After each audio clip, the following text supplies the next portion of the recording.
for. So if this budget is bloated at the Pentagon, they can ask the White House about it because it's the budget that they proposed. With that, Mr. Speaker, I yield 3 minutes to my very good friend, distinguished member of the Rules Committee from Texas, Mr. Roy. Gentleman from Texas is recognized for 3 minutes. Thank the Speaker. I thank the Chairman, the gentleman from Oklahoma, who is a gentleman, giving me time despite the fact I voted against the rule in the Rules Committee. I respect that. I respect it immensely so that we can have a full and open debate here on the floor of the House. I listened to the gentleman from Massachusetts wax on, talking about governing. Well, we don't govern, Mr. McGovern. We represent.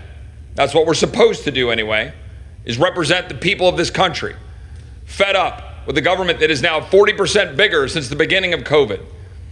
A government barreling towards $36 trillion of debt, and an absolute devastating burden on the future of this country, on our children and our grandchildren, who are not going to be able to afford homes, not be able to afford to go to school, not be able to afford food, groceries. Talk about food programs. I don't hear a whole hell of a lot about what we're doing to devastate American families with rampant inflation because we keep spending money we don't have.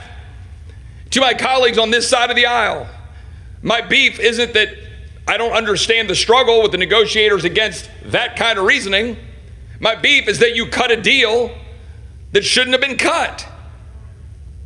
The fact is, at best, we have a 2-year spending freeze that's full of loopholes and gimmicks that would allow for increased funding for the federal bureaucracy in order to achieve a $4 trillion increase in the debt by January 1 of 2025. $4 trillion. We have permitting reform, which might have some good elements in it. But the problem is you have the Biden administration saying it accelerate implementation of the historic clean energy and environmental justice investments in the Inflation Reduction Act, the very policies destroying the American way of life and making them unable to afford energy and afford their food. We have watered down work requirements. The CBO just said will actually increase the cost of SNAP by $2 billion. A supposed 1% automatic top line reduction in spending at the end of the year that will actually make a Christmas omnibus more likely.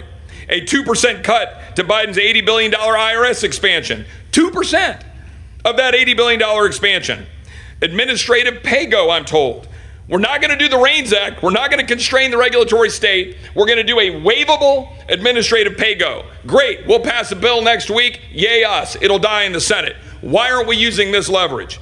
A complete punt to SCOTUS on the Biden administration's unfair $500 billion student loan bailout, billions in COVID dollars left untouched to fund things like vaccines and COVID-19 testing, and the loss of our biggest leverage points to force Biden to actually secure the southern border. I encourage my colleagues to vote no on the rule and to oppose this legislation.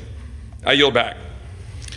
Gentleman reserves. The gentleman from Massachusetts is recognized. Mr. Speaker, I ask unanimous consent to insert in the record a report by the balance entitled "The Trump's Impact on the National Debt." Mr. Speaker, for talk about spending. Without objection. The national debt increased by almost 36% from 2017 to 2020 during Trump's tenure.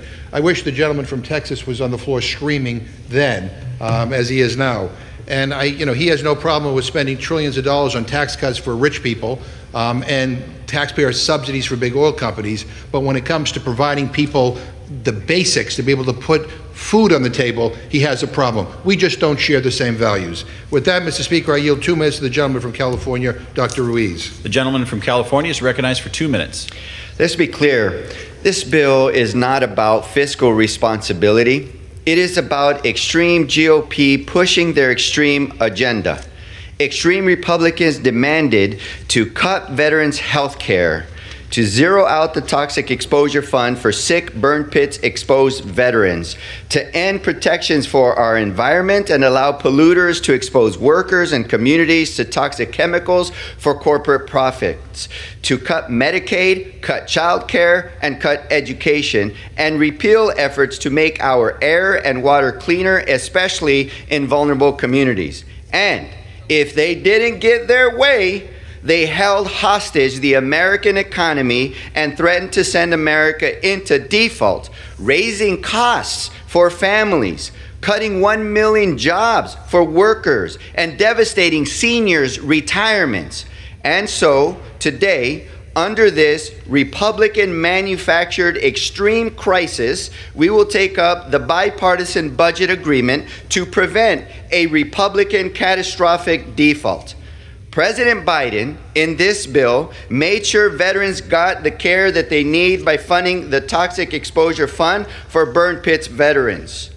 Keeps the Inflation Reduction Act's environmental and clean energy protections to stop polluters from harming people. He was able to protect Medicare, no changes to protect Medicaid, with no changes to Medicaid, and maintain healthcare access for millions of families across the country, and preserve funding for clean energy programs to clean up our air. Look, if extreme Republicans were serious about fiscal responsibility, they would have accepted President Biden's budget that would have reduced the deficit by $3 trillion. Instead, this bill only reduces it by $1.5 trillion. Nevertheless, today I will vote for the bipartisan agreement, and I yield Gentleman's back. time has expired. Gentleman reserves. Gentleman from Oklahoma is recognized. Thank you, Mr. Speaker. I yield myself just quickly for the purpose of response, such time as I may consume. I want to remind my friend from California, we actually filed a veterans bill that increased veteran spending. So that canard is just simply not the case. We from the very beginning, we're going to take care of veterans and file legislation to do that. With that, Mr. Speaker, I want to yield to my very good friend from Texas, my classmate and the distinguished Vice Chairman of the Rules Committee, Mr. Burgess, 3 minutes. Gentleman from Texas is recognized for 3 minutes. Thank you, Mr. Speaker, and I thank the gentleman from Oklahoma. I rise today to speak in support of the rule and the underlying legislation. Including within the rule measure is H.R. 3746, the Fiscal Responsibility Act. So, fortunately, the Fiscal Responsibility Act makes worthwhile reforms that will safeguard America's solvency. 100 days, Mr. Speaker. That's how long President Biden flirted with economic calamity because he was too stubborn to come to terms with a new political reality. The American people did not send a Republican majority to continue business as usual. Mr. Speaker, the typical business as usual where elected lawmakers come together in a lame duck session and knock the bottom out of the country's finances. Well, no more, Mr. Speaker. With the passage of this legislation, Republicans are putting America back on a sound fiscal footing by reducing non-discretionary funding, reforming entitlement programs, and adding requirements that Congress pass its 12 appropriations bills on time. That is a massive change from the status quo. I credit our fellow Rules Committee member Thomas Massey for the concept of including this in the debt limit bill, because if the appropriators cannot pass all 12 of their appropriations bills by September 30th, it automatically goes to a continuing resolution with a 1% reduction. That's the first time that has ever happened. So we have budget enforcement, in fact, without blowing up the filibuster over in the Senate, and we all know what that could lead to. No one can say they got everything they wanted in this bill. And candidly, I don't think the reforms, the permitting reforms are nearly enough. The NEPA reform included in this bill is an important first step, but there is no question that we will need to do much more. The full faith and credit of the United States is preserved with this legislative product. And bear that in mind.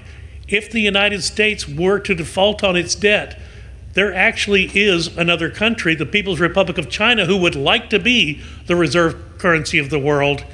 We will not give them that chance when we pass this bill. I commend Patrick McHenry and Garrett Graves for their hard work in bringing us this vital piece of legislation.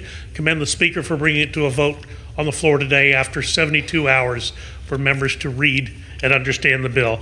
I urge everyone to support the rule and support the underlying legislation. I yield back to my friend from Oklahoma. Gentleman from Oklahoma reserves. Gentleman from Massachusetts is recognized. Mr. Speaker, I yield 3 minutes to the distinguished gentlewoman from New Mexico, a member of the Rules Committee, Ms. Ledger Fernandez. Gentlelady is recognized for 3 minutes. Thank you, Mr. Speaker.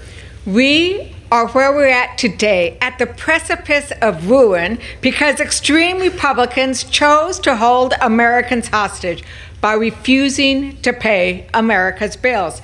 Their chaos created fear and stress as Americans worried about a catastrophic recession. Extreme Republicans' ransom demand was the Default on America Act, a proposal which targeted rural communities, Head Start, veterans' health care, and more, with 22% and more cuts, all to pay for the Trump tax cuts for the wealthiest CEOs that added $2 trillion to the deficit. Rather than making the wealthiest pay their fair share, extreme Republicans wanted to balance the budget on Americans' growling, hungry stomachs. Democrats proposed amendments to the Default on America Act to protect programs like rural development and veterans' health care. Republicans rejected every amendment. So we went to our communities. We told them the truth about what the Republicans' Default on America Act would do. Americans listened, and they spoke out against the Republicans' plan. When Democrats and President Biden's team went into the room to negotiate with Republicans, the voices of veterans, seniors, and working Americans went in too. Now we have H.R. 3746. The bill does save us from economic catastrophe. It rejects the most extreme and cruel proposals contained in the Republicans' Default on America Act. It allows advanced appropriations for the Indian Health Service, protects clean energy tax credits, and the health care for veterans. Is it perfect? Absolutely not. I do not support many of the changes to our environmental laws and our social safety net programs. But let's talk fiscal responsibility for a moment. President Trump increased the debt by $8 trillion. In contrast, President Biden reduced the deficit in his first 2 years alone by $1.7 trillion while creating 12 million jobs, bringing manufacturing back, and making the largest investments to address the climate crisis ever. The bill today reduces the deficit only by $1.5 trillion. If we had merely passed the president's budget, we would have decreased the deficit by $3 trillion without creating the fear and economic insecurity that extreme MAGA Republicans have forced Americans to endure. I want to repeat this point. Let me repeat it. This crisis didn't have to happen. Everything in this bill could have been negotiated through the normal process without a debt crisis. Indeed, that's how it's almost always been done, except for in 2011, when the Republicans did this before. Expired. The American people need to tell the Republicans Gentleman no from Massachusetts more reserves. hostage The gentlelady's taking. time's expired. Gentleman from Oklahoma is recognized. Thank you very much, Mr. Speaker. Mr. Speaker, I yield 3 minutes to my very good friend, distinguished member of both the Appropriations and Rules Committee, Mr. Reschenthaler from Pennsylvania. Gentleman from Pennsylvania is recognized. Thank you, Mr. Speaker. I want to thank the chairman of the Rules Committee for being generous and yielding me this time. Mr. Speaker, I rise today in support of this rule and in support of the underlying legislation. Today, the House is taking historic steps to address our nation's out-of-control debt. This House Republican win rescinds $28 billion in unobligated COVID funds. It cuts over $2 trillion in government spending. It reins in the executive branch. And it rejects the president's extreme $5 trillion in proposed tax increases. Further, this legislation will help lift Americans out of poverty and grow our economy by cutting red tape and streamlining energy and infrastructure projects. H.R. 3746 also includes an important provision championed by House Republicans, and that is to complete the Mountain Valley Pipeline. MVP is near completion, but the last 14 miles, there's just 14 miles left. The last 14 miles are being held up by extreme, radical, far-left judges.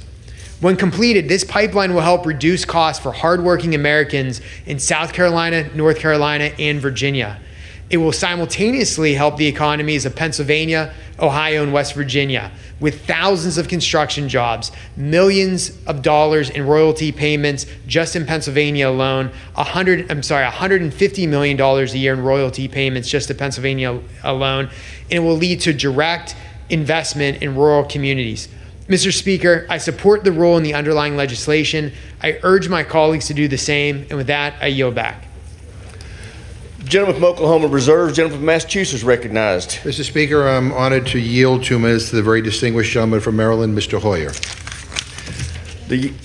How much time? 2 minutes to the distinguished gentleman from Maryland. You're recognized. Mr. Speaker,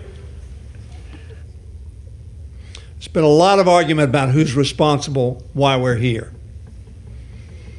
Mr. Roy, the gentleman from Texas, as I was coming in, spoke about keeping leverage. Now, what do you keep leverage for? You keep it so you can make something that you want to happen, happen. The Speaker of this House has said default is not an option. The leader of the Democratic Party in this House has said default is not an option. But that wasn't good enough that we agreed. It was, as the gentleman from Texas said, our Republican friends wanted to keep leverage to accomplish essentially in the appropriation bill, or what they couldn't either accomplish or pass in the Appropriations Committee here because of their extraordinarily devastating bill that they offered and passed, which some of them are going to have to answer for in the next election. But what today is about is whether we're going to hurt 330 million Americans, whether we're going to hurt the global economy. That's what this is about. And from my perspective, there is only one answer: to pass a bill that in fact does not have America welch on its debts. Or, alternatively, to defeat a bill which will devastate our economy and be catastrophic globally.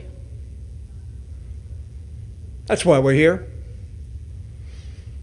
I urge every member to think of those 330 million Americans, all of whom will be hurt if we fail to do our duty. And I yield back the balance of my time. Gentleman from Massachusetts reserves. Gentleman from Oklahoma is recognized. Thank you very much, Mr. Speaker. I yield 2 minutes to my very good friend, distinguished gentleman from New York, Mr. Molinaro. Gentleman from New York is recognized for 2 minutes. Thank you, Mr. Speaker, and thank you to the chairman. I have only been here for 5 months, but I already have been blamed for things I have and have not done, for action we did or didn't take. We're here now. We're here now at a moment where Americans, by design or default, have given us a bipartisan government, and the House Republicans delivered on a promise to hold the federal government accountable, and we have an agreement. That agreement will move this nation forward. I want to speak very specifically to one component. Mr. Speaker, grew up on food stamps. My mother, diagnosed with depression, would not have survived without that assistance. She was encouraged and worked hard and got on her feet and ultimately achieved independence. For the last 12 years, I've administered a social service agency in the state of New York. The Fiscal Responsibility Act takes important action, not at all to punish our most vulnerable. In fact, takes real steps to ensure those most vulnerable among us are protected and served and have access to the support that they deserve, and by the way, find their way to work.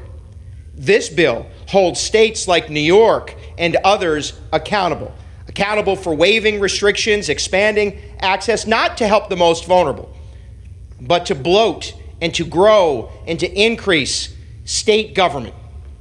Because of action states have taken, the most vulnerable are left to fend for themselves, demoralized, dehumanized, and felt worth less. While states like New York increase their infrastructure, their government, and leverage federal taxpayer dollars, not to benefit those who need the help the most, but to benefit state government. This bill starts a very important step of holding states accountable and assisting those who are most vulnerable among us. I urge my colleagues not only to support the rule, but to support the underlying bill. We have an opportunity here to make a measurable difference in the lives of those who struggle the most And this is an effort to ensure that happens. Thank you, Mr. Speaker, and I yield back. Gentleman from Oklahoma reserves. The gentleman from Massachusetts is recognized. Mr. Speaker, I just remind the gentleman that under the new standards in this bill, 700,000 older Americans, vulnerable Americans, will lose their food benefits. And if that's his idea of protecting the vulnerable, we don't want your help. Mr. Speaker, I yield 2 minutes to the gentleman from Tennessee, Mr. Cohen. The gentleman from Tennessee is recognized for 2 minutes. Thank you, sir. Before us today, we have a difficult vote. Like many of my Democratic colleagues, I would have preferred to vote on a clean debt ceiling bill. I signed a discharge petition along with all of my Democratic colleagues to bring a clean debt ceiling bill to the House floor. But we couldn't get just 5 Republicans to join us to force that vote. That's why we're here today, because not just 5 Republicans could do that. I don't like the language in the bill to bypass environmental reviews and approve the Mountain Valley Pipeline. There are pipelines that have leaked, and there are pipelines that have leaked. I've joined Representative McClellan, Beyer, and others in the Virginia delegation in support of an amendment offered to remove that language, but it wasn't allowed to be voted upon. I don't like permitting reform that strips NEPA of its authorities. Instead of rolling back regulations, we should be adequately funding the agency so that staff can help projects be built in a timely and responsible manner. I don't like the tax cuts, but the wealthiest Americans are protected. The Trump tax scam, which was not funded, raised the debt by $2 trillion.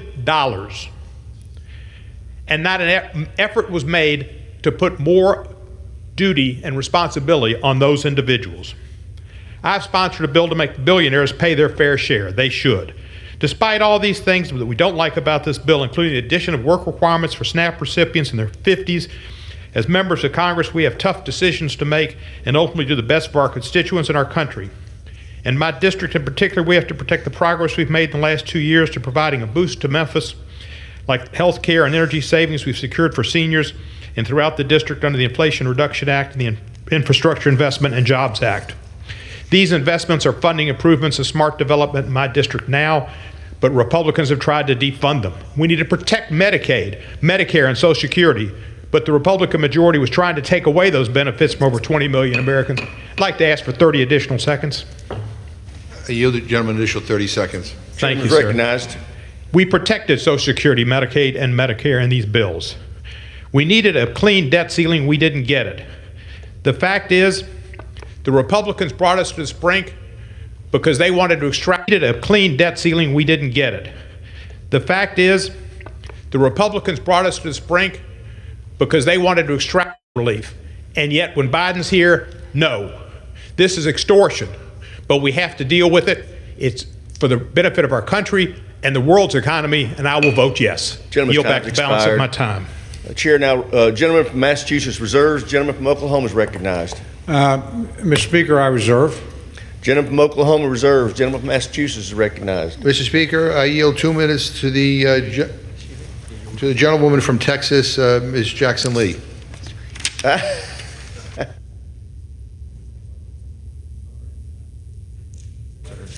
Texas is recognized for 2 minutes.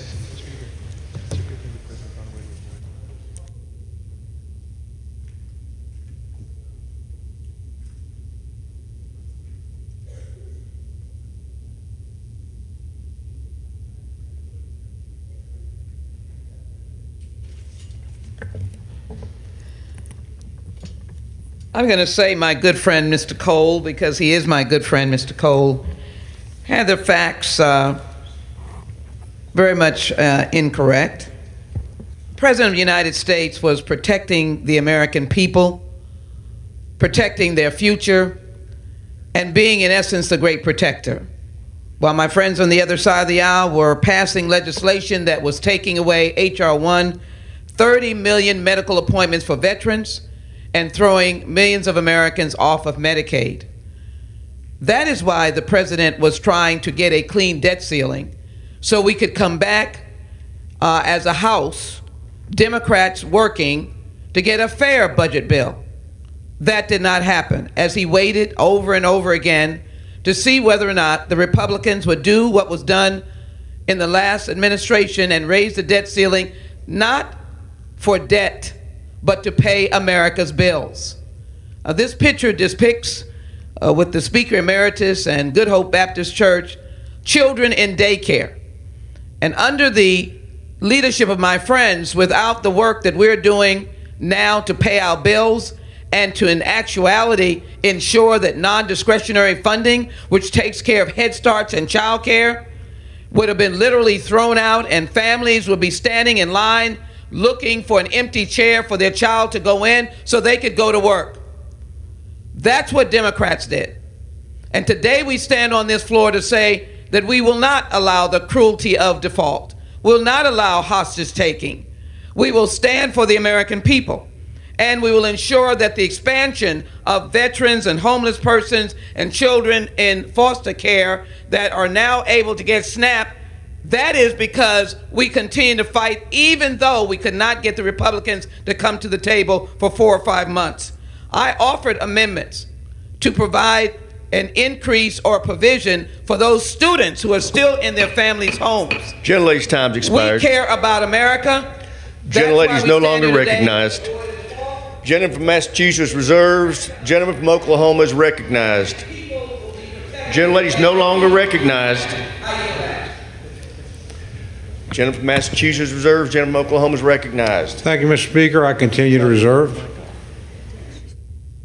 Mr. Speaker, I'm now happy to yield 2 minutes to the distinguished gentleman from Texas, Mr. Green. The gentleman from Texas is recognized for 2 minutes. And still I rise, Mr. Speaker, and I rise today with a testimony, the genesis of which is I believe that President Biden did the best that he could in developing this legislation. I support him. I thank him for what he has done. I believe that Leader Jeffries did an outstanding job in making it perspicuously clear that default was not an option. But here is the essence of my testimony. I had the preeminent privilege of serving in Congress in 2008, September, I believe it was, when we had the downturn in the economy, and there was a clarion call for help to do what was called bail out the banks. I was adamantly, totally, completely opposed to bailing out the banks because I thought it was not the thing to do, given that the banks did not ask for our help in getting into the position that they were in. Well, I stood in the rear of this chamber, and I could see the votes as they were being tallied. I could also see the stock market reacting to the votes as they were being tallied. The stock market went down as the bill went down. 777 points, a 7% drop in the stock market. My constituents had told me not to vote for that bill, and I concurred with them. The next day, my constituents called. Why didn't you vote for that bill? Why did you let the market go down? I learned a lesson. Votes like this are votes of conscience, and you've got to vote your conscience knowing what the consequences are.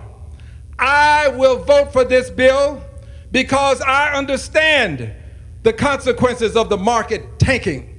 I was here and I saw it. I understand that we have to take care of our people. And I will yield back, and I thank you for the time, Mr. I thank Speaker. the gentleman from Massachusetts reserves. The gentleman from Oklahoma is recognized. Thank you very much, Mr. Speaker. I yield myself such time as I may concern. I want to thank my friend from Texas for his remarks. I actually voted for that bill in 2008 twice. And I'm glad that he's here today. The reality is the bill we're dealing with, it's hard to tell it listening to the debate, is a compromise between House Republicans and the President of the United States. In that compromise, nobody got everything they wanted. We certainly didn't get everything we wanted. But I think we are acting together, as my friend from Texas suggested, to try and make sure that we don't default, that we don't have a day like we had in 2008. That, at least, is something we can agree on together and celebrate together, and we'll continue to try to work together. But the preeminent problem we have is my friends on the other side think we can spend forever. You know, President Obama never introduced a budget that balanced, ever. Not in 10 years, 20, or 100. Frankly, President Biden has never introduced a budget that comes into balance at any point. You can't sustain that indefinitely. This effort is to both, one, to responsibly raise our debt ceiling, but to begin to address the underlying spending problem. I wish we could have done more in that regard, but I'm glad we got done what we did, and we'll continue to work at this. With that, Mr. Speaker, I reserve the balance of my time. Gentleman from Oklahoma reserves. Gentleman from Massachusetts is recognized. Yeah, Mr. Speaker, last time I checked, the Republican conference hasn't provided us with a budget, passed a budget. I yield 1 minute to the gentleman from Ohio, Mr. Landsman. Gentleman from Ohio is recognized for 1 minute. Thank you, Mr. Speaker. I rise today to encourage my colleagues on both sides of the aisle to support tonight's vote. Vote on the Bipartisan Budget Act. There are three aspects of this bill, a bill that will avoid default, and a bill that protects Social Security and Medicare, that I hope my colleagues and fellow citizens take into account. One is that we can't keep doing this. The brinkmanship around this question of default and paying our bills has to end. It's a terrible process. Folks have been calling our offices. They're worried about their Social Security checks. They're worried about their health care. They're worried about whether or not the economy will crash. We cannot keep normalizing this behavior. Two, the bill does represent the fact that Congress is divided. The president negotiated with Speaker McCarthy, and even though a majority of Americans want Congress to balance this budget by fixing the tax code, the majority has said... Time's expired. Another 30 seconds. The majority has said that is off the table. What I needed to see from this bill was that no veterans would lose their benefits and folks would continue to receive Social Security checks, and no child would lose access to food through the SNAP program. This bill does that, and so I'm voting yes. We need more bipartisan, pragmatic leaders to stand up and pass this bill tonight and to continue to work on behalf of the American people. Thank you, and I yield back. Gentleman yields back. Gentleman from Massachusetts reserves. Gentleman from Oklahoma is recognized. Thank you very much, Mr. Speaker. I yield myself such time as I may consider. Recognized. Just to quickly make a point to my friend, the Democratic Congress didn't produce a budget in 4 years. 4 years were you in the majority, not out of budget committee, let alone across the floor of the House. So you left things in quite a mess, and it's going to take a while to fix it. But we are working on a budget. I hope we get one. The reality is, though, the country has allowed itself, primarily under Democratic leadership, to get so deeply in debt, it's pretty tough to write a budget that gets us out of debt in any reasonable time. This bill is at least a step in the right direction. We would have liked to taken a bigger step. We weren't able to do that given the fact that we have a Democratic Senate, a Democratic President, both of whom seem to think they can spend endlessly, recklessly, without end, indefinitely. That's not going to happen. So sooner or later, that reckoning will come. This is an effort to forestall that and buy some time. That we worked together. I'm glad that we did. I'm glad the president came to the negotiating table despite wasting months saying that he wasn't going to. And I'm glad we made the minimal progress that we did. But let's not kid ourselves. This is the first step in the right direction. And it's not as big a step as anybody on my side of the aisle would have liked to take. With that, Mr. Speaker, I reserve the balance of my time. Gentleman from Oklahoma reserves. Gentleman from Massachusetts is recognized. Well, Mr. Speaker, if we want to talk about messes, let me just remind everybody that the last time my Republican friends were in charge, they left us with the longest government shutdown in U.S. history. I now yield 1.5 minutes to the gentlewoman from Florida, Ms. Wasserman Schultz. Gentlelady from Florida is recognized for 1.5 minutes. Thank you, Mr. Speaker. I rise in support of the bipartisan budget agreement and thank President Biden and his team, particularly OMB Director Shalonda Young, for putting people over politics, defending our values, and protecting the full faith and credit of the United States. My colleagues across the aisle were prepared to force a disastrous default and crash the economy into the side of a cliff. But Democrats will always put people over politics and our economy's durability over default. My friend from Oklahoma knows well that Republicans' VA appropriations bill zeroed out guaranteed funding for our toxic-exposed veterans in fiscal year 25. It's in the bill in black and white, and it's why they were afraid to vote on it and pulled the bill from consideration. Democrats protected toxic exposed veterans' health care, expanded SNAP benefits to more food insecure people, and stopped Republicans' dangerous budget cuts in the Default on America Act. Yesterday, CBO officially scored the bill and found that participation rates in SNAP will increase because of this compromise. President Biden negotiated a deal that gets us through the short term and puts us in a good position to work through the appropriations process. As an appropriator, I look forward to working with my colleagues on both sides of the aisle to efficiently finish this year's budget. And I'll remind my friend from Oklahoma that under the Trump administration, Republicans blew a hole in the deficit with a $1.5 trillion tax cut package that was unpaid for. So that's on them. I encourage my colleagues to vote in favor of the underlying legislation, and I yield back the balance of my time. Gentleman from Massachusetts reserves. The gentleman from Oklahoma is recognized. Thank you very much, Mr. Speaker. I yield myself such time as I may consume. Just to my good friend from Florida, what unbalanced the budget was COVID. And we all know that. And we worked actually together on that. But that's what spent billions of dollars in a relatively short period of time. Quite frankly, in terms of where we are today, my friends have never submitted a budget that comes into balance. President Obama did. The last president to do that was Democrat, was President Clinton. Now, we disagreed over how to get to balance, but he actually submitted budgets that came to balance in 10 years. President Obama didn't do that. President Biden hasn't done that. Until you return to the Clinton era, where you actually did believe in balanced budgets, we disagreed how to get there.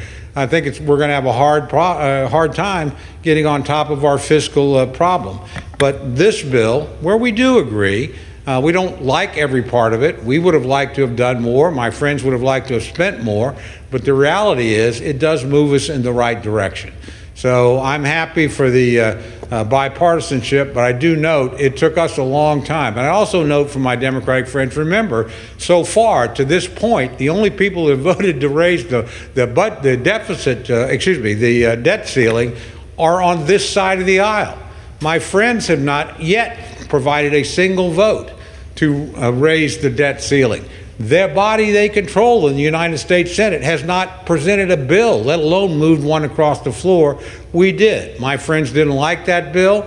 We sat down, negotiated, came to something different. But at least we voted to raise the debt ceiling. My friends who are concerned about it have neither presented a plan to deal with it nor have voted to act upon the problem. I'm hopeful today that many of them will actually join us in that effort because the President of the United States has come to the negotiating table, and we'll move forward together. But rest assured, we're not moving forward as fast as we should. We're not going as far as we should. And we've had to bring you to this point, kicking and screaming every step of the way. With that, I reserve the balance of my time. Gentleman from Oklahoma reserves. Gentleman from Massachusetts recognized. Yeah. The gentleman's absolutely right that COVID did add to the deficit, but he neglected to mention the multi-trillion-dollar tax cut for the rich that was unpaid for. Mr. Speaker, I have no other request for time. May I ask the gentleman? Prepared to close when my friend is. Right. So, Mr. Speaker, I'll yield myself the remaining time. The gentleman's recognized. Mr. Speaker, I think there is a difference between Democrats and Republicans. I think Democrats have proven that we can govern, and Republicans have proven they cannot. We've seen the great things that government is capable of doing. In the last Congress, with Democrats in charge of the House, we invested to rebuild our neglected infrastructure, airports, roads, bridges, and ports, and all of our communities. We will see the benefits of that infrastructure bill for years and years to come. We brought manufacturing back to the United States. We passed the CHIPS and Science Act to drive innovation and create good-paying jobs.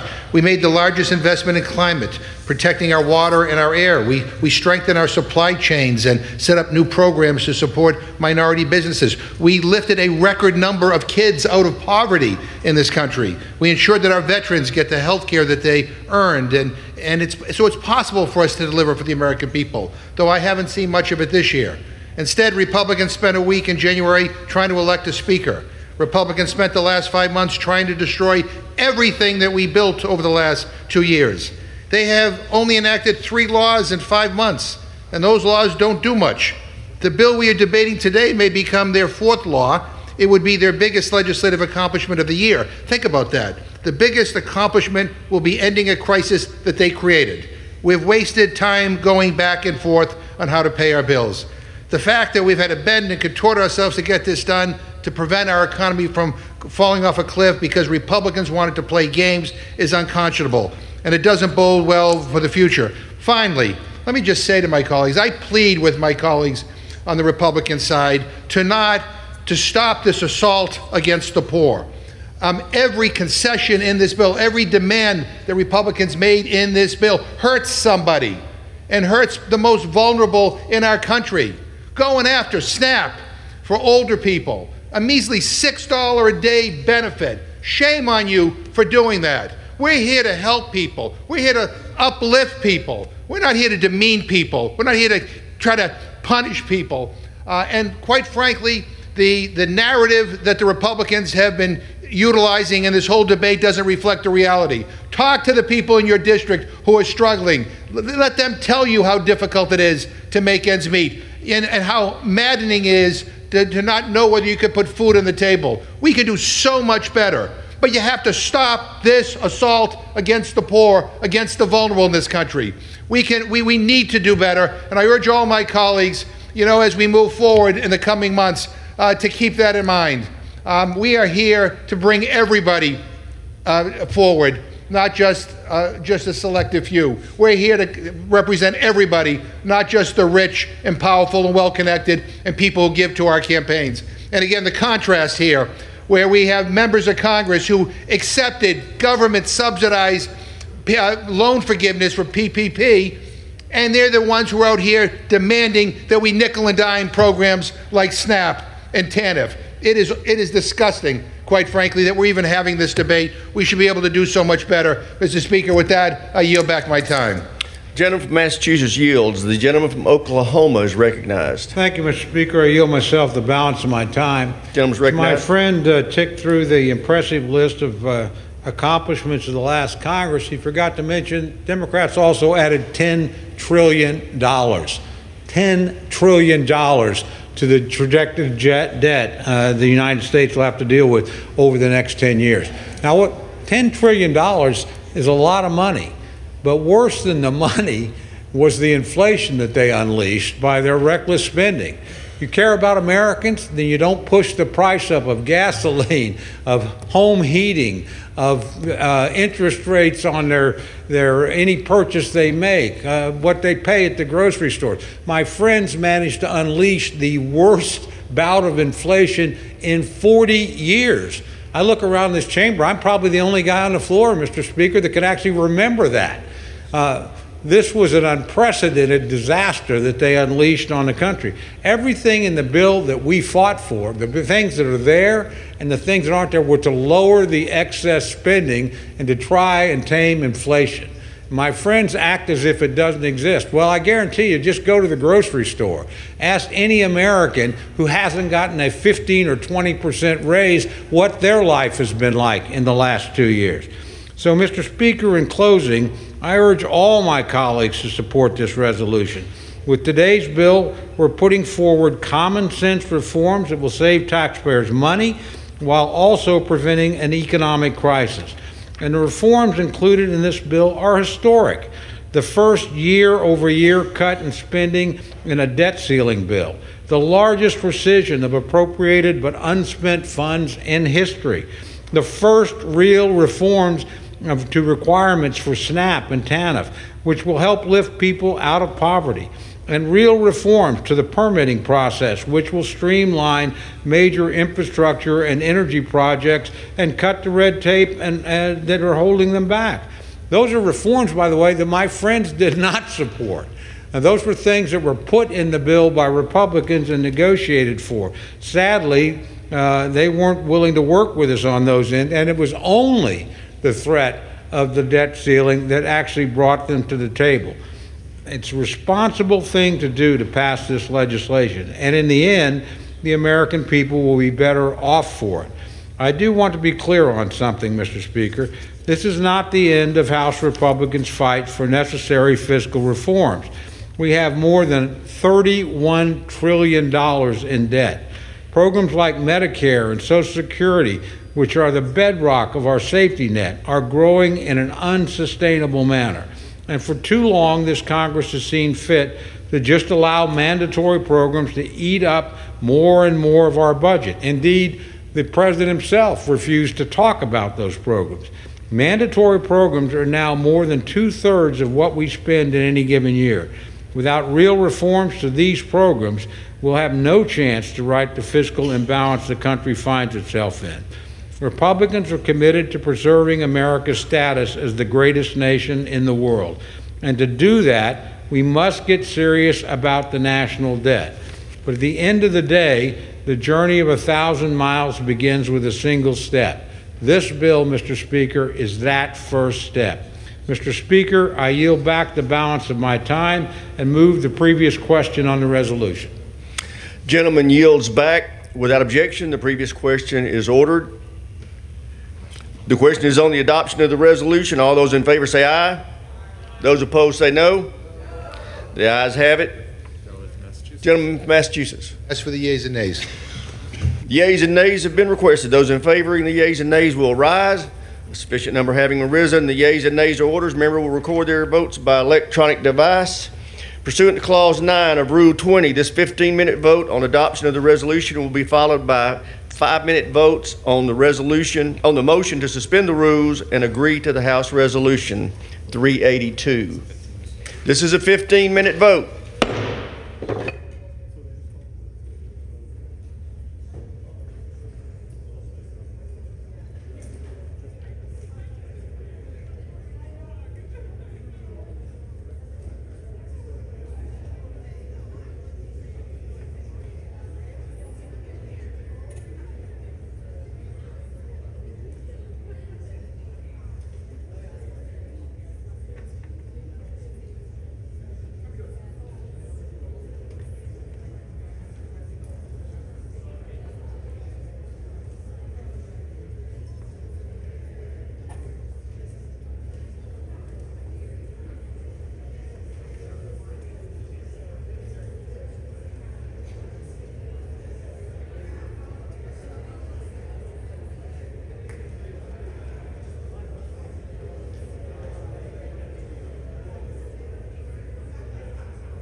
On this vote, the yeas are 241, the nays are 187. The resolution is adopted.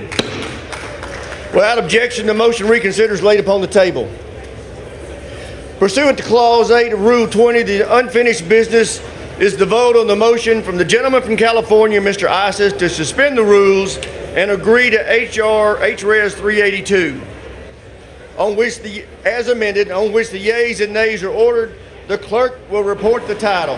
House Resolution 382, resolution condemning the rise of anti-Semitism and calling on elected officials to identify and educate others on the contributions of the Jewish American community. The question is, will the House suspend the rules and agree to HRS 382 as amended? Members will record their votes by electronic device. This is a 5-minute vote.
On this vote, the yeas are 429, the nays are 0.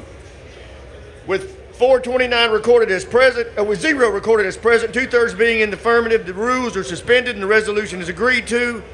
And without objection, a motion to reconsider is laid upon the table. For what purpose does the gentleman from Florida seek recognition? Thank you, Mr. Speaker. I hereby remove my name as co-sponsor of H.R. 25. Request is granted. Pursuant to Clause 12 of Rule 1, the Chair declares the House in recess, subject to the call of the Chair.